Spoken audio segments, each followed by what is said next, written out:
Hey,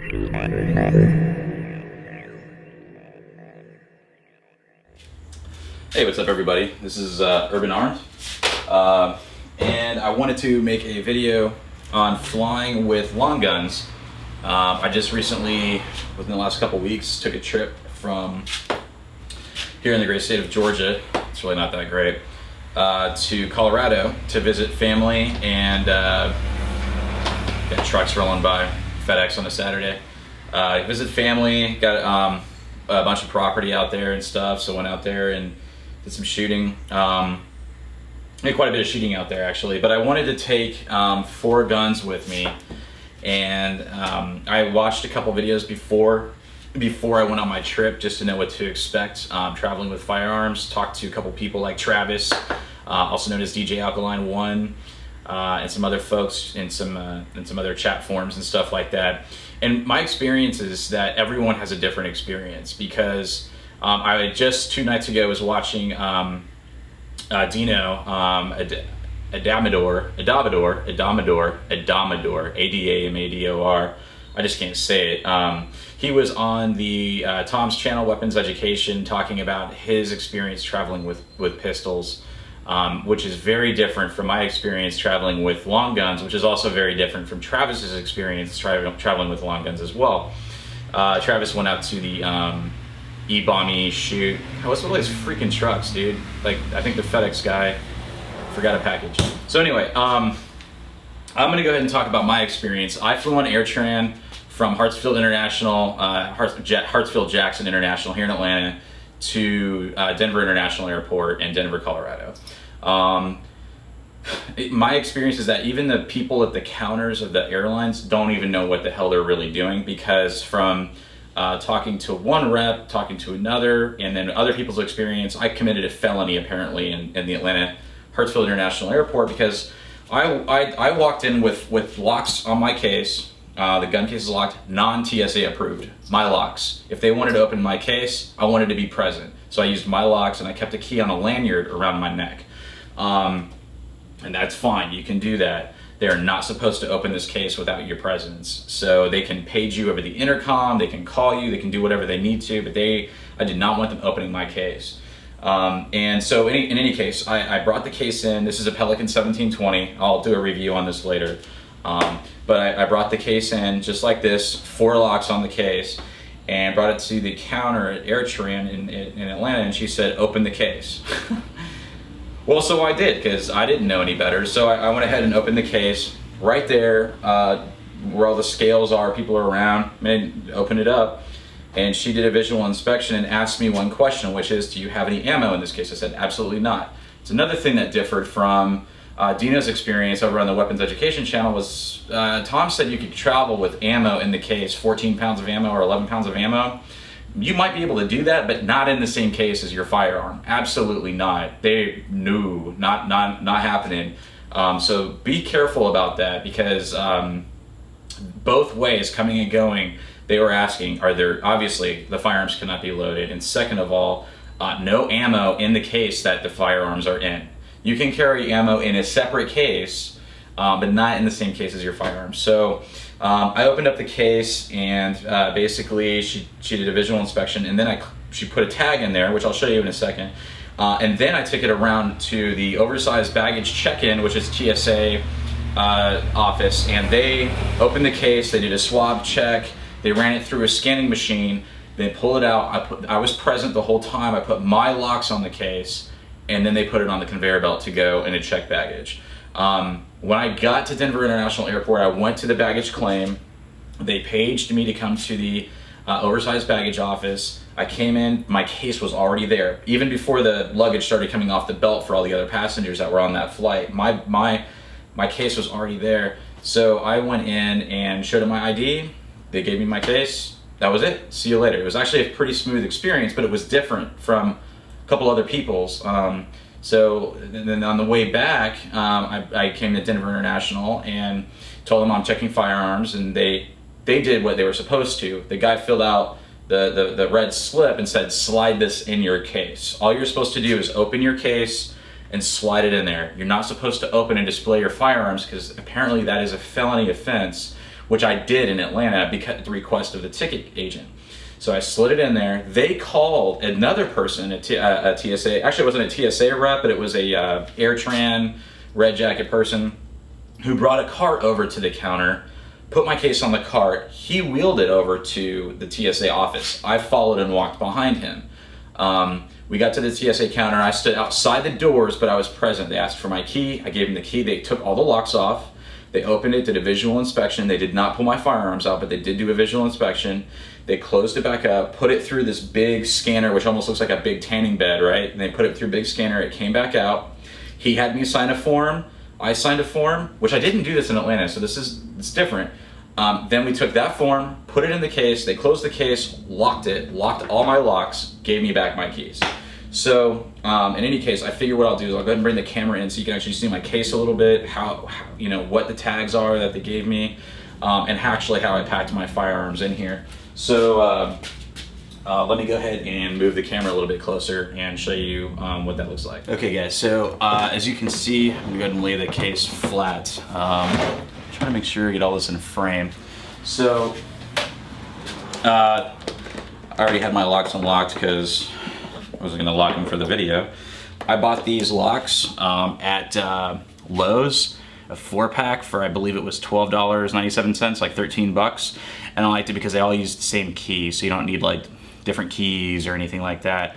I only keep track of one key, which is around my neck, and then I had a spare on my car keys, which was in my backpack, which was on my back the whole time. That was a carry-on luggage. So actually, I think I might bring this around the other side so you can get a better view. It's a long-ass case. Okay, so I'm gonna go ahead and open it up and I'll show you the way that I packed it. So this is basically exactly how I traveled. This is exactly, everything you see in here is exactly the way that I packed it when I left for Colorado and came back. Actually, that's not 100% true. The only difference is I got this PMag while I was out in Colorado, so I brought it back with me. But otherwise, everything in here is exactly as it was when I came back from Denver. So this is on the way back, this is the slip when I first got to the counter that they had me slide in the case. I didn't open it the second time, but I just slid it in. So you can see I signed it, dated it. There's an agent signature. It's an Airtran case. And then when I went over to TSA, they checked everything out. I signed a document, they signed a document. Then they put this inside the case and they locked it up and sent it on its way.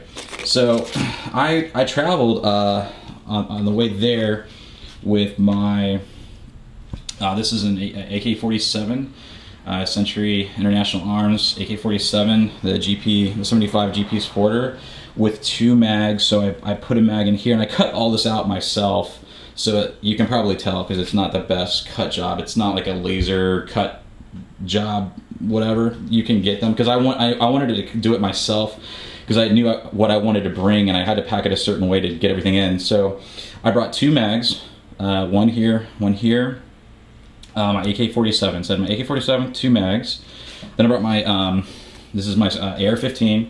I'll get into all that stuff later, but what it is. I have never really done a really good review of my guns, but in any case, so I brought my AR-15 and 2 mags. When I came back, I had another mag, and I actually just kind of put it right in here, and it was fine, it didn't move. So you can see all the indentations. Then I also brought 2 pistols. I brought my Springfield XDM. This is a 3.8 chambered in 9mm. And then also a Glock 19, which I don't probably have to tell you what it is. Everyone knows what that is. So I packed 1 mag here for the XDM, and then I packed another one down here, and then I packed 2 Glock mags stacked one on top of each other. You can see the other one down below. I don't really know why. I was drinking and I laid everything out first how I thought it would fit best, and then I cut everything out, put it all in there. See this freaking FedEx truck? Oh, that's a trash truck. There's so many trucks going by on a Saturday. Sorry about all the background noise. But in any case, you can see I tried to do the best I could with as much as I wanted to take, because I knew I wanted to take 4 guns and 2 mags each. And then I also brought some eyes and ears, and what I did also too, note, is I took my optics off my guns. So these cutouts really are only designed for like flight travel. I wouldn't want to use this in the range because I'd want to read my optics. So I'll probably order another piece of foam, which are like 20 bucks, and I'll cut that one. It's kind of like a range bag. I don't know, this thing's kind of big to take to the range, to be honest with you. It's really designed to travel with. It is nice because it has the wheels on the end and stuff, so you don't have to carry it all around. You can just wheel it. So anyway, I won't really go into my guns and all that stuff. It's not really what this is about, and I'll do a full review on the Pelican 1720. It's a fantastic case. It was worth the money. It's a great investment into protecting my firearms. I got several $1,000s worth of firearms to travel with. I don't want anything messed with. But I did take my optics off and I carried them in my backpack along with like my sling, and my eyes and ears and some other junk. I don't think I brought anything else with me really specific. So anyways, I just kind of want to talk a little bit though about my experience, because it was a lot different than what I was witnessing from everybody else. I guess my recommendation would be if you're going to travel, there might be different ways they do it with long guns versus pistols. I don't really know. I've only traveled just with what you see here, but it was quite a bit different than everyone else's experience. Travis had an incident where they opened his case, racked this slide, and left the gun chambered in his case. Not that there's any ammo in there, but it's always good rule of thumb that when you leave, you're basically, your firearms are not chambered or anything else. They're just in the safest position possible. And they chambered his AR-15 and put it back in the case. I don't remember if he said he was using TSA locks, so they were able to open the case without his presence. I was not going to have any of that crap going on. I used my own locks, and I called and confirmed this with the airline before I left. I said, can I use my own locks? Do they have to be TSA approved? She said, yes, you can use your own locks. They do not have to be TSA approved. They will call you if they need to get into the case. I said, perfect. I'd rather miss a flight than have them open my case without me being present there. I'd rather catch the next flight out. So that's kind of my thoughts on it. I'm sure I'm a little bit more of a stickler than everybody else. Maybe I'm not. These basically are like second children to me. Not really, but you know what I mean. It's like they are not to be handled with by people that I'm not present with, is basically what I'm saying. So in any case, call the airline first. I flew Airtran both ways, and call the airline. They will say, it's your responsibility to make sure you're within federal and state laws, meaning like, it's up to you if it's full auto, you got to have your paperwork, all that kind of stuff. That's your responsibility, not theirs. But all in all, it was a fairly smooth process for me traveling both ways. I just wanted to make a quick video because it was a lot different than what I heard. I mean, Dino said that they just checked his bag on. I don't think he even said it. They opened it on the way back, and they came off the conveyor belt, which is weird. They put tracking numbers on these things. And some airlines use RFID tags that they don't even put on typical luggage. As you can see here, here's a tracking number that they put on, and this thing gets scanned at different points through the airport. Now, every airport's different. They don't have standard protocol on this. Like I said, in Atlanta, they didn't have it put on a cart and wheeled over somewhere. I walked it over there myself. But in Colorado, DIA, they didn't want me carrying it. They put it on a flatbed cart, wheeled it over. I just followed the guy over there. So everyone, it's a little different everywhere you go, and obviously from watching other videos. But so this was my experience. If you have any questions, let me know. I'll be happy to talk to you or help you out if you're going to be traveling, and especially with long guns, and I can give you some tips. So in any case, thanks for watching. This is Urban Armed, out.